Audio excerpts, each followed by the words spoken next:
막 결혼식을 마친 신랑 신부가 있었습니다. 결혼식을 마치고 나서 몇 시간 동안 드라이브해서 신혼여행지로 이동을 했는데 이것이 거리가 멀어서 새벽녘에나 그곳에 도착하게 됐습니다. 얼마나 피곤합니까? 결혼식을 했죠. 그리고 피로연도 하고 그리고 몇 시간 드라이브해서 지금 잠자는 것밖에 생각이 안 나요. 그래서 너무나 피곤해서 그래서 이제 호텔방 키를 받아들고서 호텔로 올라갔습니다. 그래서 너무나 피곤한 나머지 일단 침대부터 이제 찾았습니다. 근데 방은 근사한데 침대가 없는 거예요. 책상도 있고 소파도 근사한 것도 있고 여러 가지 가구 같은 것도 잘 돼 있는데 또 화장실도 아주 좋은데 침대가 없어요. 그래서 이상하다. 이렇게 그 고급 호텔에서 침대가 있어야 될 텐데 생각하면서 그 방을 잘 샅샅이 조사를 했습니다. 조사를 해보니까 침대가 있긴 있어요.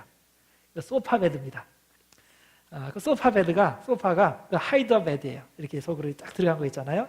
그래서 여기에 침대가 있구나 생각해서 그걸 꺼내가지고 침대를 만들어서 그날 피곤한 몸을 거기에 누이면서 이제 쉬었습니다.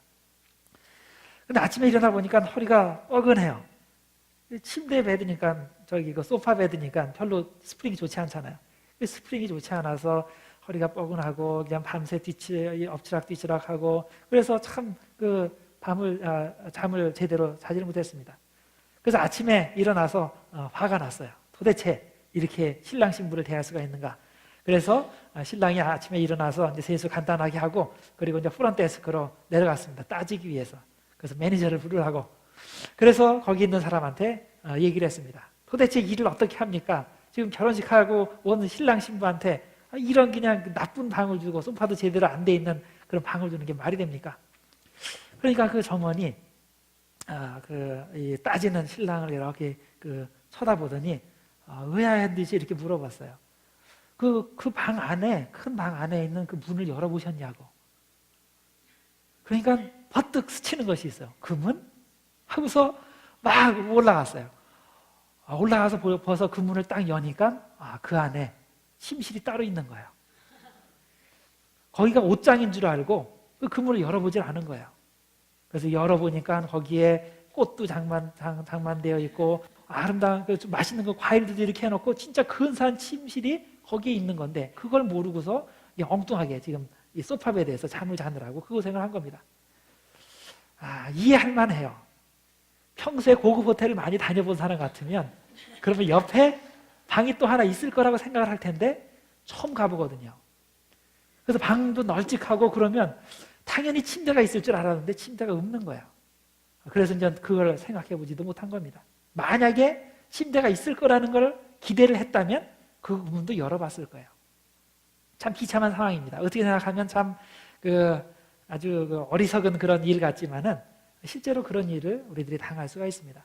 왜? 생각하지 않고 기대하지 않으면 바로 옆에 있어도 그걸 모르는 거예요.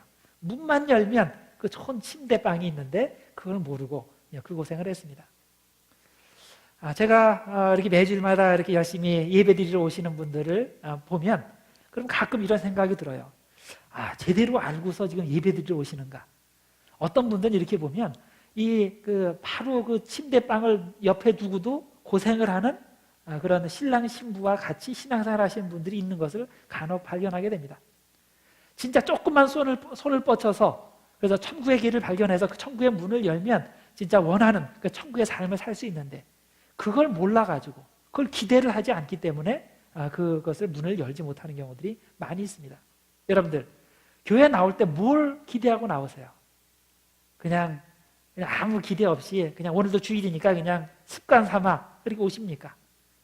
아니면 교회 나오면 그러면 사람들도 만나고 그리고 대화도 즐기고 그래서 그런 걸 좋다 그런 차원으로 오십니까?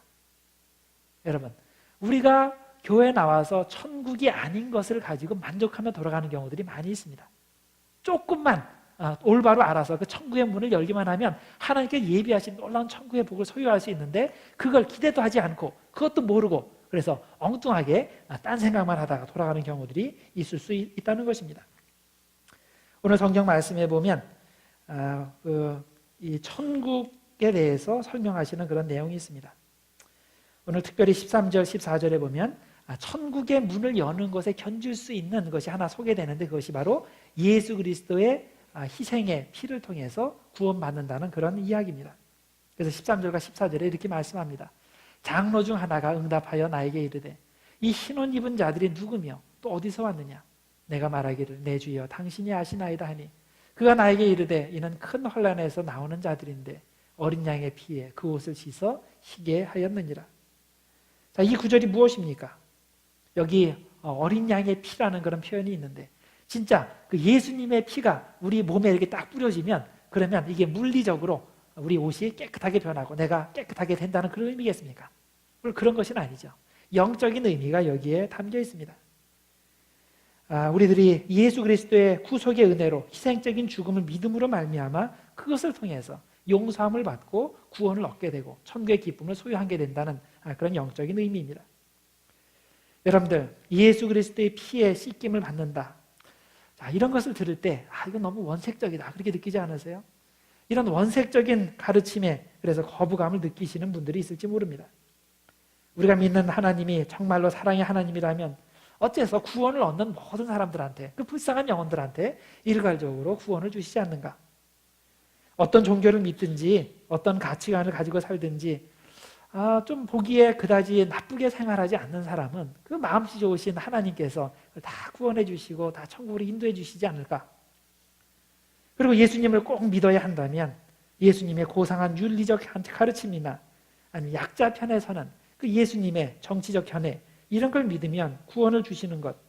자, 만약에 그렇게 하신다면 이 세상에 많은 사람들이 별 거부감 없이 기독교로 오고 또 예수를 믿고 이렇게 할 텐데 왜 하필 어린 양의 피라든가 십자가에 죽는다든가 이런 극단적인 것들을 알고 믿고 받아들여야 구원을 한다고 하는 것인가? 그런 방식보다 상식적인 차원에서 고상하게 믿으면 안 되는 것인가? 혹시 이런 종류의 의문을 마음속에 품고 계신 분들이 있습니까? 성경은 그런 의문에 대해서 이렇게 대답을 합니다. 우선 우리의 구원의 문제에 관해서는 중요한 것이 하나님의 기준이지 우리 자신의 기준이 아니라는 겁니다. 다시 말해서 마지막 때에 하나님께서 어떤 사람들은 천국으로 들이시고 어떤 사람은 지옥으로 보내실 텐데 그 기준이 나 자신이 아니라 하나님이라는 그런 사실입니다. 그런데 문제는 하나님이 그런 하나님의 기준을 가지고 우리를 판단하실 때 우리 중에 누가 하나님, 나는 충분히 선하게 살았기 때문에 나는 구원받을 가치가 있습니다. 자격이 있습니다. 이렇게 얘기할 수 있는 사람이 누가 있겠습니까?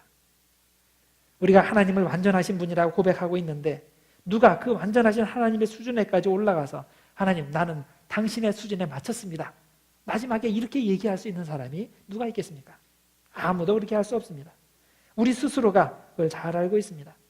내가 아무리 열심히 노력해도 내가 하나님의 수준에 맞을 정도로 그렇게 의롭게 살고 선하게 살고 완전하게 살 수 없다는 것, 하나님의 심판의 잣대에 부합해서 살 수 없다는 것, 우리가 나 양심이 그걸 잘 알고 있습니다.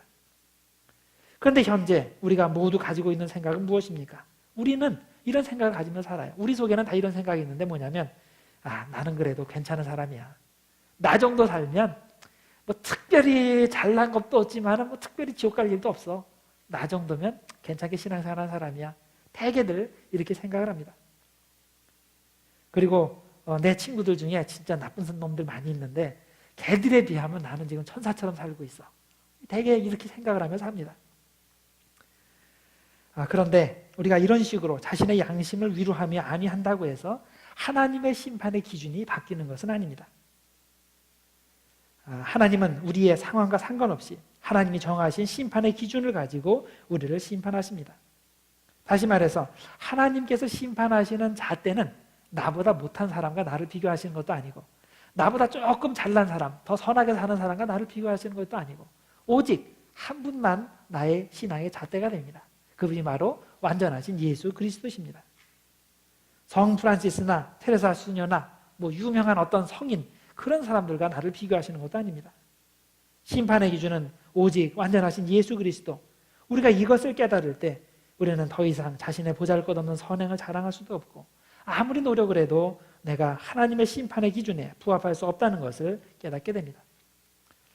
아마 비유를 들자면 이래요.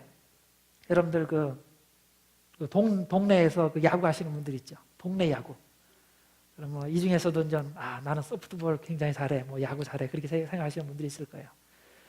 그러면 이제 동네 야구를 하면 동네 야구 할 때 제일 잘하는 사람이 있어요. 그러면 자타가 인정을 해. 야, 저 사람은 진짜 잘하는 사람이야. 굉장해. 또 본인도 나는 여기서 최고야. 거기서 이제 약간 좀 생각이 지나치면 나는 프로 가도 손색이 없는 사람이야. 그렇게 생각을 하고 나중에 내가 프로가 돼서 유명해지고 돈 많이 벌고 그런 생각을 할 수가 있습니다. 또 뭐 한국에 옛날에 요즘도 여기서도 미국에도 많이들 하는데 그 동네 축구 있잖아요. 우리들끼리 모여서 축구하는 거. 축구하다 보면 나중에 축구 잘하시는 분이 있어요. 그 축구를 아주 잘하시는 분이 저한테 한 번 이런 말씀을 하시더라고. 자기가 동네 축구에서는 자기가 최고래. 예? 자기가 달리면 쫓아올 사람이 없고 자기가 슛을 하면 그 막아낼 사람이 없다는 거야. 자기가 끼는 팀은 항상 이긴다는 거야. 그래서 이제 자신이 이제 대단하게 생각을 했는데 어느 날 그 환멸이 싹 깨졌대요. 어떤 일이 벌어졌냐면 그 전 국가대표 선수가 우연히 같이 축구를 한 적이 있대요. 근데 저 사람이 분명히 이쪽으로 찬다는 걸 알면서 기다리고 있는데 볼이 그냥 지나가더라는 거야. 자기가 아무리 따라가서 그걸 막으려고 해도 안 되고 쫓아가려고 해도 못하고 그러고서 자기 주제 파악을 했다는 거예요. 내가 진짜 나 혼자만 내가 굉장한 줄 알고 했는데 진짜 프로를 만나니까 내가 아무것도 아니라는 것을 그때 깨닫게 됐다는 겁니다. 여러분, 우리가 이렇게 생활할 수가 있어요. 우리가 동네 축구하는 식으로 동네 야구하는 식으로 생각을 하면 내가 최고예요. 근데 진짜 프로를 만나면 내가 아무것도 아니라는 거, 진짜 그 스탠다드를 만나면 내가 아무것도 아니라는 것을 그때 본격적으로 깨닫게 된다는 겁니다. 여러분들, 아마 우리가 천국에 가게 되면 이런 주제 파악의 시간이 많이 있을 거예요. 현재 여러분들 자신을 생각하면 나는 이 정도면 괜찮아. 내가 진짜 선하게 살고 물론 100% 선한 건 아니지만 그래도 우리 주변 사람들과 비교해서 나 정도면 괜찮아. 헌신생활도 많이 하고 뭐도 많이 하고 나는 괜찮아. 그렇게 생각했다가 천국에 올라가서 하나님의 심판 때문에 딱 떠면 이거 참 이 주제 파악의 시간이 올 텐데 그때 깨지는 것보다 지금 알아서 깨지는 것이 훨씬 좋습니다. 여러분들 현재 이곳에 있을 때 하나님의 말씀이 들려지고 하나님의 말씀을 들을 때 그 말씀에 자신을 비춰봐서 그런 훈련을 해야 됩니다. 내가 나 자신이 잘나서 하는 것도 아니고 또 어떤 내 신앙의 비교의 대상이 옆집 사람도 아니고 누구도 아니고 오직 예수 그리스도 한 분이라는 것 항상 명심하며 살아야 됩니다. 우리가 그렇게 준비하며 그것에 비추어서 살게 될 때 천국에 가서 별 실망하지 않게 될 것입니다. 사실 우리가 하나님을 만나게 되면 또 표대 되시는 예수 그리스도를 체험하게 되면 우리의 그 생각이 바뀌게 됩니다. 그래서 성경에 보면 하나님을 만나고서 자신의 아주 부족함을 절실하게 깨닫게 되는 그런 예들이 많이 나옵니다. 대표적인 예를 두 가지만 들겠습니다. 먼저 구약 성경에 이사야라는 그런 선지자가 있죠. 이사야 선지자는 하나님을 보았을 때 이렇게 고백을 했습니다. 화로다 나여 망하게 되었도다. 나는 입술이 부정한 사람이요 나는 입술이 부정한 백성 중에 거주하면서 만군의 여호와이신 왕을 배웠음이로다. 나는 진짜 부정한 사람이다. 입술이 부정한 사람이다. 이렇게 고백을 했는데 과연 객관적으로 보았을 때 이사야가 과연 그렇게 입술이 부정한 사람이겠습니까? 하나님께 그렇게 부끄럽게 삶을 산 사람이겠습니까? 그렇지 않죠. 다른 사람들의 비교해 보면 이사야는 대단히 거룩한 사람입니다. 굉장히 의로운 사람입니다. 그렇기 때문에 하나님께서 그 사람을 들어쓰셔서 하나님의 복음을 선포하게 하신 것입니다. 신약시대의 바울 사도를 또 들 수 있습니다. 바울 하면 영혼이 삼층천에 올라갈 정도로 그렇게 말할 수 없는 하나님의 비밀을 체험한 사람입니다. 그런데 그렇게 거룩하고 위대한 바울이 자신을 가리켜서 뭐라고 불렀습니까? 디모데전서 1장 15절에 보면 나는 죄인의 괴수라 그렇게 고백을 합니다. 나는 죄인 중에서 가장 나쁜 죄인이다 그렇게 고백을 합니다. 객관적으로 볼 때 이 사람이 그렇다는 얘기겠습니까? 진짜 다른 사람들과 비교해 볼 때 그렇게 질이 나쁜 죄인이란 말입니까? 그렇지 않죠. 다른 사람들과 바울을 비교해 보면 바울은 더없이 선한 성자이겠지만 거룩하신 하나님 앞에 설 때 그 완벽한 스탠다드 앞에 서게 될 때 자신의 부족함을 보고 볼 뿐만 아니고 내가 진짜 죄인 중에서 가장 나쁜 죄인입니다. 이렇게 고백할 수밖에 없는 것입니다. 여러분, 바울이나 이사야 같은 사람은 절대로 다른 사람과 비교하면서 자신을 자랑하지 않았습니다. 오직 하나님 한 분을, 예수 그리스도 한 분을 앞에 두고 그것을 기준으로 삼아, 표대로 삼아 열심히 신앙생활을 한 사람인 것입니다. 그렇기 때문에 그 앞에서 한없이 겸손해지며 또 한없이 거룩해지려고 노력을 했던 것입니다. 이것이 바로 위대한 신앙인들의 특징인 것입니다. 여러분, 우리는 하나님을 앞에 두고 신앙생활하는 것이지 나와 별 차이 없는 아무 개를 앞에 두고 신앙생활하는 것이 아닙니다. 우리는 남과 비교하며 스스로 거룩하다고 생각하며 가슴 뿌듯해하는 것이 아니라 예수 그리스도와 나 자신을 비교하며 그리고 예수 그리스도께로 나가기 위해서 그 거룩함을 향해서 우리가 매일매일 겸손하게 전진해 나가야 하는 것입니다. 결국 우리가 하나님 앞에서 설 때, 심판대 앞에 설 때 하나님의 판결 기준은 내 옆집 사람도 아니고 나보다 약간 앞에 가는 사람도 아니고 오직 예수 그리스도이시기 때문입니다. 그리고 하나님께서 이런 식으로 예수님을 기준으로 우리를 심판하실 때 우리 중에 아무도 스스로 천국의 문에 이를 정도로 거룩한 사람이 하나도 없게 되는 것입니다. 이것이 바로 우리의 근본적인 문제입니다. 하나님만이 심판의 기준이시고 그 기준으로 판단할 때 내가 아무리 노력해도 그 기준을 통과할 수 없다는 것. 그래서 나의 힘으로 내 의지로 천국에 들어갈 수 없다는 것. 이것이 우리들이 봉착하는 한계입니다. 그러면 이것이 기독교에서 제시하는 그런 스토리의 끝이 됩니까? 물론 그렇지 않죠. 지금까지 말씀드린 것은 우리가 기독교인으로서 경험하게 되는 이야기의 반쪽에 불과합니다.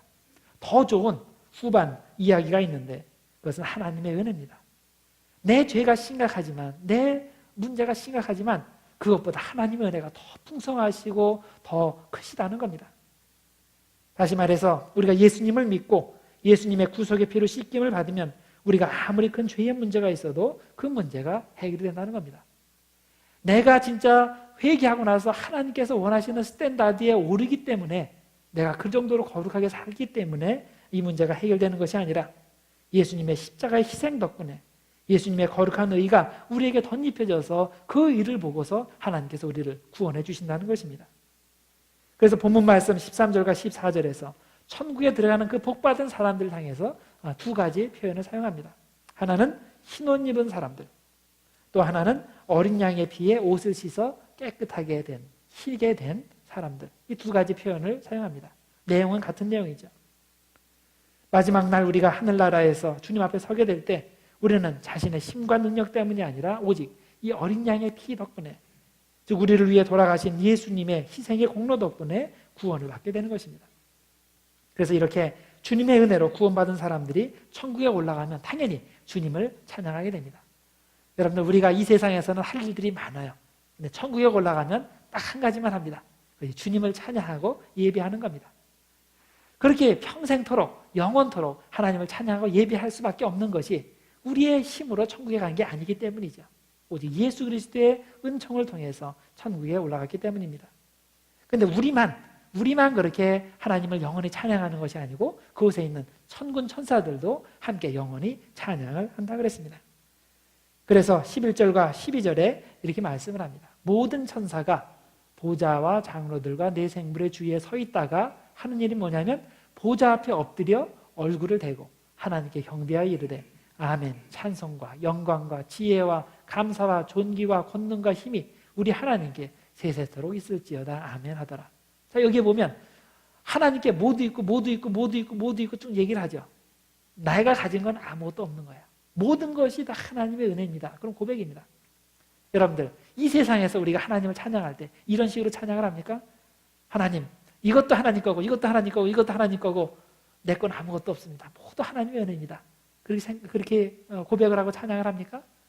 물론 입으로는 하지만은 저 마음속 깊은 곳에 그래도 내가 조금은 했지 그렇게 생각을 하죠. 천국에서는 그런 것이 아무것도 없다는 거예요. 오직 모든 것이 주님의 은혜라는 겁니다.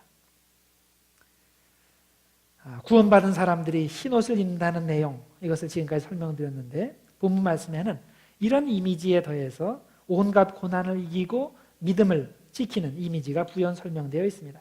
13절과 14절입니다. 장로 중 하나가 응답하여 나에게 이르되 이 흰옷 입은 자들이 누구며 또 어디서 왔느냐? 그가 나에게 이르되 이런 큰 환난에서 나오는 자들입니다. 자, 누가 천국에 들어가는가 하면 인생의 온갖 시험과 환난이 올 때 그것에 굴복하지 않고 믿음을 지킨 사람들이 천국에 들어간다는 말씀입니다. 현재 여러 가지 극한 고난 상황 가운데 처하신 분들이 있습니까? 오늘 말씀에 여러분들 위로를 받으시길 바랍니다. 예수 잘 믿고 구원받는 사람은 이 세상에서 모든 고난으로부터 면제되고 편안히 천국에 가는 사람들이 절대 아닙니다. 예수 잘 믿는다는 말은 이 세상에서 온갖 힘든 일과 역경을 당하지만 그것 때문에 실족하거나 신앙을 버리지 않고 끝까지 천국의 소망을 지키며 잘 이겨내는 사람인 것입니다. 따라서 여러분들이 신앙생활 잘하고 있는데 왜 나에게 이런 어려움이 있습니까? 왜 고난이 있습니까? 이렇게 실망하지 마시기 바랍니다. 혹시 하나님께서 나를 잊으셨나? 나를 버리셨나? 그렇게 의심하지 말기를 바랍니다. 천국에 가는 사람은 그런 시험이 환난이 와도 실망하지 않고 믿음을 굳건히 지킨 사람들인 것입니다. 이런 신앙의 자세를 바울은 디모데후서 4장 7절과 8절에 선한 싸움을 싸우는 것으로 설명을 합니다. 나는 선한 싸움을 싸우고 나의 달려갈 길을 마치고 믿음을 지켰으니 이제 후로는 나를 위하여 의의 면류관이 예비되었으므로 주 곧 의로우신 재판장이 그날에 내게 주실 것이며 내게만 아니라 주의 나타나심을 사모하는 모든 자에게도니라 라고 했습니다. 바울은 자신의 인생을 돌아볼 때에 나의 인생은 쉽게 가는 인생이었다, 하나님의 은혜로, 그렇게 얘기하지 않았습니다. 쉽게 가는 인생이 아니라 정반대로 나는 예수 믿느라고 너무나도 어려운 인생, 그야말로 목숨을 건 싸움이었다고 말을 합니다. 근데 중요한 것은 바울은 전혀 실망하지 않고 끝까지 믿음을 지켰다는 사실입니다. 이것이 중요합니다. 주님을 위해 선한 싸움을 싸우고 믿음을 지키면 마지막 날에 하나님께서 천국의 선물을 주신다는 그런 확신을 가지고 끝까지 믿음을 지키고 그리고 주님께서 주시는 그 주님의 나타나심을 끝까지 사모했다는 말입니다. 여러분, 우리가 신앙생활을 하는 것은 단순히 마음 수양을 하는 것이 아닙니다. 남들보다 더 선하게 살기 위해서 신앙생활을 하는 것이 아닙니다. 단순히 이 세상을 지금보다 더 아름답게 만들기 위해서 하는 것도 아니고 우리 아들, 딸들에게 도덕적인 유산을 남겨주기 위해서 신앙생활을 하는 것도 아닙니다. 우리가 예수 믿고 신앙생활을 하는 이유는 오직 단 한 가지, 우리가 구원받기 위해서입니다. 그리고 구원받기 위해서 그 전에 꼭 해야 될 것이 바로 예수 그리스도의 피로 씻김을 받는 것입니다. 우리가 그렇게 할 때 예수님께서 예비하신 천국을 소유하게 되는 것입니다. 여러분들은 죄의 문제를 해결하셨습니까? 어린 양이신 예수님의 피로써 깨끗함을 받고서 천국 갈 준비를 다 하셨습니까? 여러분, 매주일 교회에 나온 사람 중에서도 천국에 가지 못하는 사람이 있을 수 있습니다. 세례받고 예수님을 주님으로 고백한 사람들 중에서도 천국에 가지 못하는 사람들이 많이 있습니다. 예수님의 이름으로 심지어는 귀신을 내어쫓고 여러 가지 기적을 행해도 천국에 못 들어가는 사람이 있다고 마태복음에서 말씀을 했습니다. 천국은 회개한 사람만이 들어갈 수 있는 곳입니다. 인류의 어린 양이신 예수 그리스도의 피로 옷을 깨끗이 씻은 사람만이 들어갈 수 있는 곳이 천국입니다. 여러분, 우리가 신앙생활 할 때 여러 가지 생각되는 것들이 있습니다. 신앙생활하면 이것도 해야 되고 저것도 해야 되고, 여러분들 그런 것들은 외형적인 겁니다. 근본이 해결되지 않고 그런 것들을 하면 아무 소용이 없습니다. 근본은 무엇입니까? 예수 그리스도의 희생의 피로 말미암아 여러분들의 죄 씻김을 받는 것입니다. 예수 그리스도를 믿고 영접하고 그 예수님을 의지하면 모든 것을 자복하면 주님께서 예수 그리스도의 피로 씻겨주신다고 하셨습니다. 그런 약속의 말씀을 믿고 예수 그리스도의 피로 씻김을 받고 그리고 그 믿음을 가지고 끝까지 신앙생활을 함으로써 마지막에 천국에 모두들 가시는 여러분과 제가 되기를 주님의 이름으로 축원드립니다. 기도하겠습니다. 하나님, 이 시간에 말씀을 통해 우리 자신의 영혼의 상태를 점검해 보게 하시니 감사드립니다. 주님께서 우리에게 영원한 천국의 모습을 보여주셨는데 우리가 오늘 말씀대로 어린 양이 되신 예수님의 피로 깨끗함을 받는 사람이 되기를 원합니다. 단순히 교회의 문턱만 드나드는 사람이 아니라 예수님의 십자가의 은총을 힘입어 죄의 문제를 해결함 받고 온갖 환난 가운데서도 믿음을 지킴으로 천국의 기쁨을 맛볼 수 있는 구원받은 사람이 되기를 원합니다. 특별히 원하옵기는 이 시간 저희에게 은총을 허락하셔서 오늘 말씀을 들은 우리 모두가 장차 천국에서 만나는 기쁨이 있도록 우리 모두를 한 사람 한 사람 다 축복하여 주시옵소서. 예수님의 이름으로 기도드리옵나이다. 아멘.